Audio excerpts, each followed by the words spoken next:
हमने अपना सोना किसी को लोन दिया हुआ है, बतौर कर्ज़ दिया हुआ है, तो अब क्या उस जो कर्ज़ दिया हुआ सोना है, उस पर भी ज़कात अदा होगी? देखिए, आप सोना जो है वो किसी को उधार दें या आप जो है वो पैसे उधार दें, तो वो बहरहाल आपके ही होते हैं, तो वो आपका ही माल शुमार होता है और उसके ऊपर आपको ज़कात देनी होती है।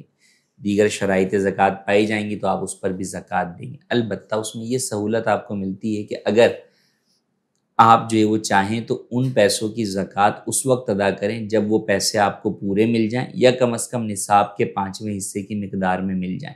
लेकिन जब भी मिलेंगे, मिसाल के तौर पे 3 साल के बाद मिलते हैं, तो आपको पिछले 3 सालों की भी ज़कात देनी होगी। इसलिए मशवरा ये है कि उसकी उस माल को अपने बकिया माल के साथ मिलाकर आप हर साल ही एक साथ कैलकुलेट कर लें और एक साथ ज़कात दे दें, ताकि एक साथ जो है वो 2-4 सालों की ज़कात जमा ना हो जाए। कि बस होगा जब इतनी ज़कात जमा हो जाती है तो निकालना जो है वो मुश्किल होता है, या शैतान जो है वो मुश्किल कर देता है कि भाई इतने सारे पैसे कैसे निकालोगे।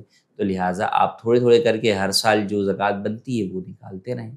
तो बहरहाल उसकी ज़कात आप ही जो है वो अदा करेंगे, और उसकी कैलकुलेशन जो है वो, अगर आपने पैसे कर्ज़ में दिए हुए हैं तो वो पैसे उतने ही पैसे ही रहेंगे।